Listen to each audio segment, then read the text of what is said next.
Hello everyone, this side doctor Neha Jauhari और मैं आज आपको पढ़ाने वाली हूँ सिकल कॉर के बारे में। तो वीडियो को एंड तक जरूर देखेगा क्योंकि वीडियो के एंड में मैं आपको बताऊंगी यूनिवर्सिटी में किस टाइप से क्वेश्चन आते हैं और हमें किस तरीके से लिखकर आना होता है।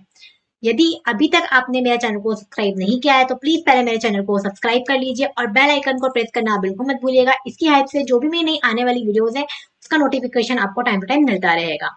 तो हम स्टार्ट करते हैं आज का video which is on secale core.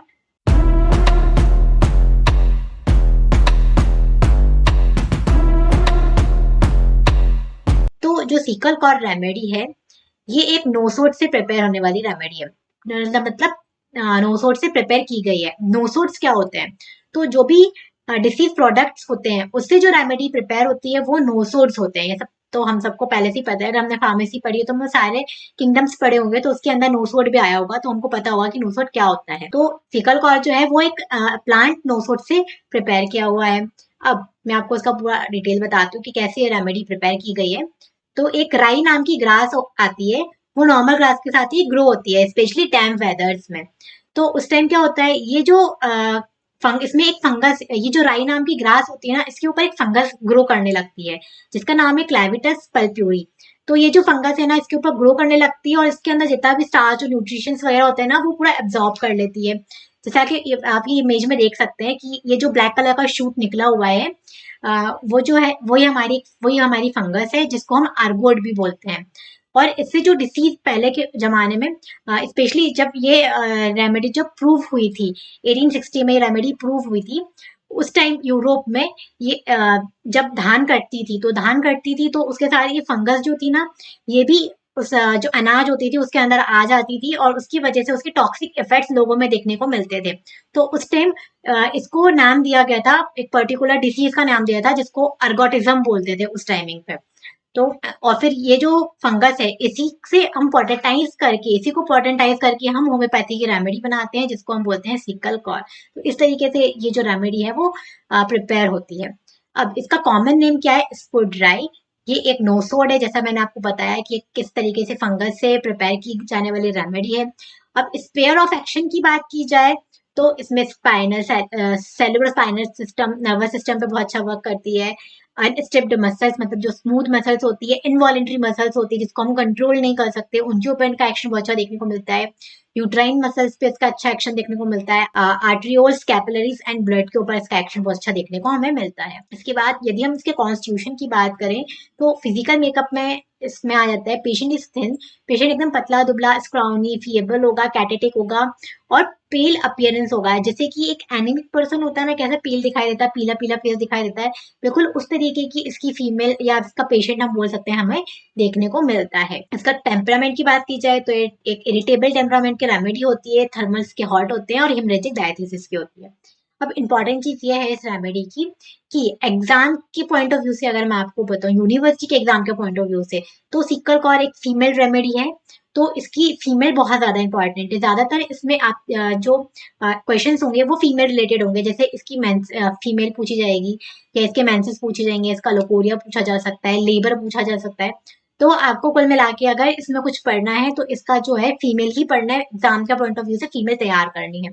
अब मैं आपको टायरिंग सिम्टम के बारे में बता देती हूँ। तो स्किन जो होती है, जब भी आप जो सिकल कॉल का पेशेंट है उसको टच करोगे तो उसकी स्किन एकदम ठंडी फील होगी। आपको ऐसा लगेगा एकदम ठंडी पड़ गई है। स्पेशली उसके हाथ पैर बिल्कुल ठंडे पड़ जाते हैं और ठंडा ठंडा पड़ने के बाद भी उसको कवरिंग बिल्कुल टॉलरेट नहीं होती। उसको ऐसा लगता है कि नहीं मुझे कुछ भी ओढ़ना नहीं, मुझे कुछ भी अपने आप को कवर नहीं करना है।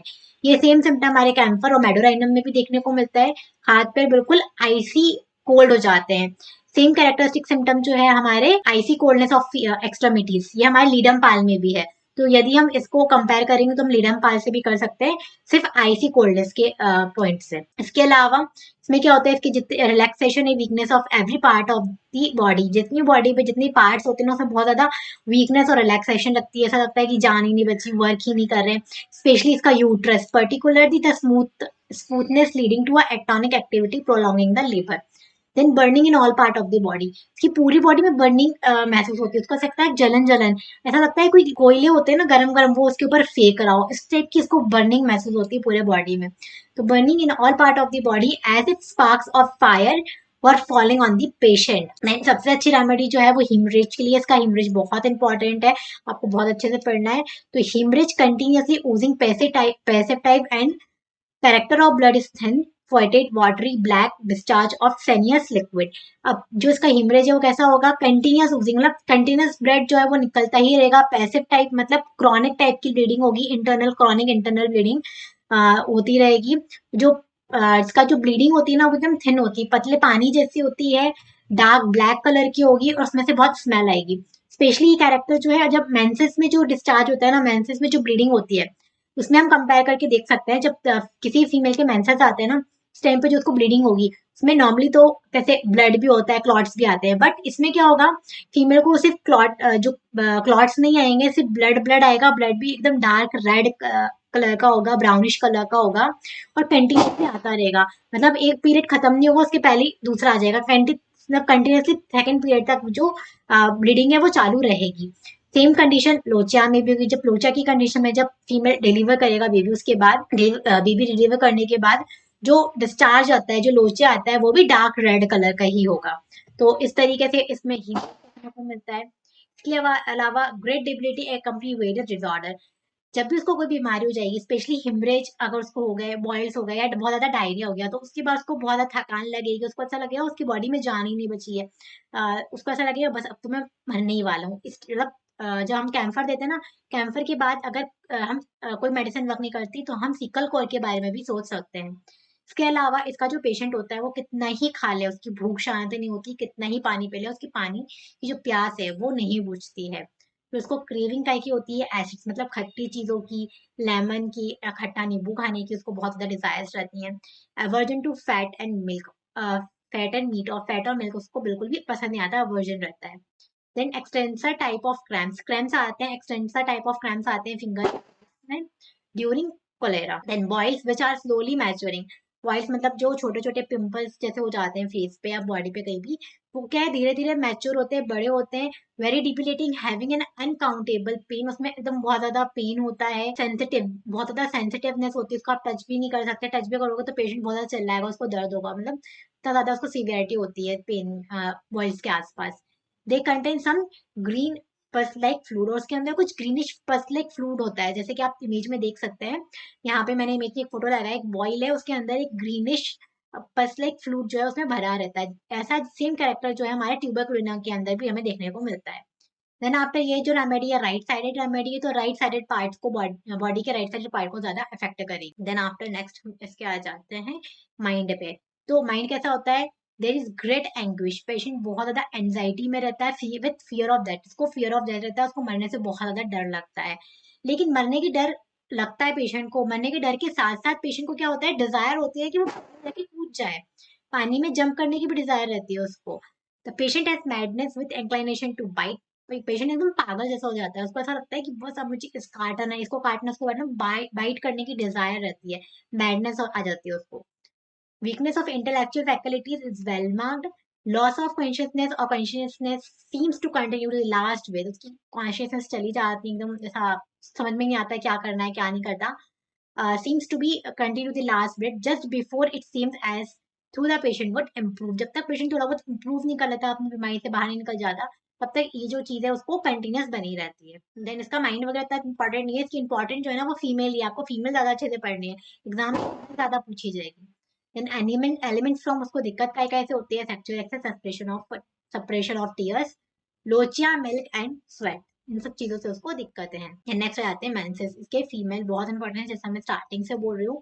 यदि यूनिवर्सिटी में आपसे अगर कोई क्वेश्चन पूछा जाएगा, कुछ क्वेश्चंस आएंगे तो वो इसके फीमेल रिलेटेड ही होंगे, आपसे डायरेक्ट सिकल कॉल की फीमेल पूछी जाएगी, तो फीमेल में आपको सबसे पहले लेकर आना है मेंसेस। टाइम कैसा होगा, इरेगुलर, मतलब कोई टाइमिंग ही नहीं होगी, कभी भी उनका पीरियड रहेगा, मतलब उनकी साइकिल डिसाइडेड ही नहीं है, 24 डेज की है, 26 डेज की है, 28 की है, नहीं पता, इरेगुलर मेंसेस है, कभी आ रहे हैं कभी नहीं आ रहे, इस टाइप के। देन ड्यूरेशन लॉन्ग लास्टिंग, अगर एक पीरियड आ गया ना तो लंबे समय तक चलेगा। क्वांटिटी कॉपियस, मतलब बहुत ज्यादा ही ब्लीडिंग होती है, उसमें प्रोफ्यूजनेस रहती है। Character of blood, dark blood होगा, जैसे मैंने आपको बताया डार्क ब्लड होगा, कंटिन्यूस होगा, फिर एकदम वाटरी ब्लीडिंग होगी, और अंटिल द नेक्स्ट पीरियड, मतलब एक पीरियड में ब्लीडिंग स्टार्ट हुई, वो बंद ही नहीं हो रही, वो कंटिन्यूस थोड़ा थोड़ा थोड़ा थोड़ा ब्लीडिंग आएगी जब तक नेक्स्ट पीरियड आ रहा है उसका, तब तक। देन इस टाइप की अगर ब्लीडिंग देखने को मिलती है ना, तो ये मेडिसिन बहुत अच्छा वर्क करती है। देन कंकॉमिटेंट्स की बात की जाए तो मेंस्ट्रुअल कॉलिक पेन होगा, अनबियरेबल पेन होगा लोअर एब्डोमेन में, पेल्विक रीजन में, लेबर लाइक पेन होगा। लेबर लाइक पेन कैसा होता है, लोअर पेल्विस में पेन होगा, जो पेन एक्सटेंड होगा बैक में और बैक से थाइसिस तक आ रहा है। और बियरिंग डाउन पेन है, पेशेंट बिल्कुल ऐसा पेट को ऐसे पकड़ के नीचे की तरफ झुक जा रहा है, इस टाइप का अगर पेन देखने को मिलता है तो उसको हम कहते हैं लेबर लाइक पेन। साथ ही साथ क्या होगा, उसके हाथ पैर बिल्कुल ठंडे पड़ जाएंगे with coldness and intolerance of heat and scrawny fever and cathectic wounds. तो ये तो इसकी मेंसेस की बात हुई। लेकिन ये सिर्फ मेंसेस में ही नहीं है, यदि फीमेल को फाइब्रॉइड्स है या कोई अदर डिसीज है, कोई सिस्ट है, एंडोमेट्रोसिस या कोई भी फीमेल रिलेटेड डिसऑर्डर्स हैं, और यदि पॉलिप्स वगैरह भी है और कोई भी फीमेल को कंटिन्यूस ब्लीडिंग हो रही है, बिल्कुल वाटरी ब्लीडिंग है, उसमें से स्मेल आ रही है, ऑफेंसिव है, डार्क रेड कलर का आ रहा है, तो सिकल कॉर बहुत अच्छा वर्क करती है। हम सिकल कॉर के बारे में यूज सोच सकते हैं कि हम सिकल कॉर को यूज कर सकते हैं। देन लोकोरिया, लोकोरिया मतलब डाइट वाइट डिस्चार्ज, तो ये कैसा होता है, ग्रीनिश हो सकता है, ब्राउनिश हो सकता है और स्मेली होता है, ऑफेंसिव होता है। देन नेक्स्ट आ जाते हैं इसके लेबर पे। ड्यूरिंग लेबर, लेबर के दौरान क्या होता है, there is regular pain, regular pain देखने को मिलेगा which is too weak feeble and ceasing occasionally. Regular मतलब जब लेबर पेन स्टार्ट होता है ना फीमेल को, तो वो इरेगुलर रहेगा, कभी हो रहा है कभी नहीं हो रहा है, हो रहा है रुक रहा है, हो रहा है रुक रहा है, मतलब ओकेजनली रुक जा रहा है बीच बीच में। तो इस टाइप का पेन सिकल कॉर की फीमेल्स में अगर देखने को मिलता है तो हम सिकल कॉर दे सकते हैं। देन आफ्टर पेन, पेन के बाद क्या होता है, too long too painful hours glass construction, construction start हो जाते हैं फीमेल्स को। यदि आपने पूरा लेबर पढ़ा होगा तो पता होगा क्या क्या स्टेज होती है लेबर की। देन ब्रेस्ट, ब्रेस्ट बहुत इंपॉर्टेंट है इसमें। Separation of milk in thin lean and exhausted women, जो एकदम पतली दुबली फीमेल्स होती हैं, जो एकदम थक जाती हैं, जिनकी बॉडी बिल्कुल एग्जॉस्ट हो जाती है, उनका जो मिल्क है वो सप्रेस हो जाता है। स्पेशली जिसके ब्रेस्ट का साइज बहुत ज्यादा छोटा होता है, वो रिफिल नहीं कर पाती अपने ब्रेस्ट को, मतलब उनके ब्रेस्ट में वापस से मिल्क जो है रिफिल ही नहीं हो पाता, does not fill in properly. Then next रहता है इसमें अबॉर्शन। सिकल कॉर जो है वो अबॉर्शन के लिए एक बहुत अच्छी रेमेडी है, स्पेशली द थ्रीटेड अबॉर्शन और मिसकैरेज। थ्रीटेड अबॉर्शन या थ्रीटेड मिसकैरेज भी बोलते हैं, हम इसको मिसकैरेज बोलेंगे यहाँ पर। आपने अगर अबॉर्शन पढ़ा है उसमें गायनी ऑप्स में, तो आपको पता होगा कि थ्रीटेड अबॉर्शन या मिसकैरेज क्या होता है। तो थ्रीटेड मिसकैरेज स्पेशली जो है थर्ड मंथ में होगा, 20 वीक्स के पहले जो हो जाता है। इसमें क्या होता है, ब्लीडिंग स्टार्ट हो जाती है फीमेल को 20 वीक्स के पहले। इसमें क्या होता है, 20 वीक्स के पहले ब्लीडिंग स्टार्ट हो जाती है फीमेल को, और जो सर्विक्स है ना वो बंद ही रहता है। और जो हम जब भी हम अल्ट्रासाउंड करते हैं फीमेल का, तो उसके अंदर वो जो बेबी होता है फीटस में ही रहता है अंदर ही, वो जो है बाहर नहीं आता, क्योंकि जो सर्विक्स है वो तो क्लोज है ना, सिर्फ ब्लड बाहर आ रहा है। तो इस टाइप के मिसकैरेज को हम थ्रीटेड अबॉर्शन, थ्रीटेड मिसकैरेज बोलते हैं। कॉज क्या है, किस वजह से होता है, लिफ्टिंग, यदि फीमेल कोई बहुत हैवी चीज उठा ले रही है तो उसकी वजह से, lifting, straining and hard labour. Threatened miscarriage specially at third month, जो थ्रीटेड मिसकैरेज है स्पेशली थर्ड मंथ में होता है 20 वीक्स के पहले। देन नेक्स्ट हम आ जाते हैं इसमें, there may be prolong bearing down forcing pain. इसमें क्या होगा, लंबे समय तक बियरिंग पेन होता है और बियरिंग डाउन पेन होता है, मतलब नीचे पैल्विक रीजन में बहुत ज्यादा पेन होता है, इतना पेन होता है फीमेल को कि वो नीचे बैंड ऐसे झुक जाती है, उसे डबल करके रहती है ताकि उसकी जो दर्द में उसको आराम मिल जाए। देन जनरल मॉडलिटीज की बात की जाए तो उसको एग्रावेशन होता है from covering, worse from heat, warm application, warm drink, after eating and from touching, इन सारी चीजों से इसको दिक्कत है, एग्रावेशन होता है। एम्बुलेशन की बात की जाए, आराम उसको मिलता है इन ऊपर air, getting cold air, getting cold, uncovering, exposing the affected part, rubbing cold applications and open air, इन सारी चीजों से उसको आराम मिलता है, एम्बुलेशन मिलता है। देन अब मैं आपको बताती हूँ कि यूनिवर्सिटी में किस टाइप से क्वेश्चन आएंगे और हमें किस तरीके से क्वेश्चन पूछे जाते हैं। तो भाई अगर आप वाइवा की बात करते हो तो सिकल कॉल के डायरेक्ट फीमेल के बारे में ही बात करेंगे। अगर वाइवा में भी एक्सटर्नल होता है तो फीमेल ही पूछती है, और एग्जाम थियोरेटिकल एग्जाम होते हैं उसमें भी फीमेल ही पूछी जाती है।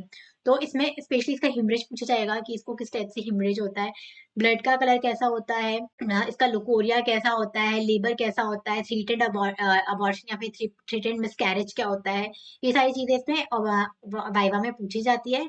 थ्योरेटिकल्स की बात की जाए तो थ्योरेटिकल्स में इसके शॉर्ट क्वेश्चन में पूछा जाता है, शॉर्ट क्वेश्चन में डायरेक्ट की फीमेल लिखने को आती है, फीमेल ऑफ सिकल कॉर, तो आपको डायरेक्ट फीमेल लिखकर आनी होती है सिकल कॉर की। और अगर आपको उसकी फीमेल लिखने आती है तो आपको डाइट्स में पूरा मेंसेस लिख कर आना है, इसका अबॉर्शन लिखना है, ब्रेस्ट लिखना है, लेबर लिख कर आना है, और साथ में इसके आप मॉडलिटीज लिखना बिल्कुल मत भूलिएगा। यदि आप इसके मॉडलिटीज लिख कर आओगे ना तो एग्जामिनर को लगेगा कि हाँ इसने कुछ पढ़ा है, इसको आता है, तो आपको अच्छे मार्क्स मिलेंगे। यदि आपको मेरी वीडियो पसंद आई है तो लाइक करें, सब्सक्राइब करें। Thank you.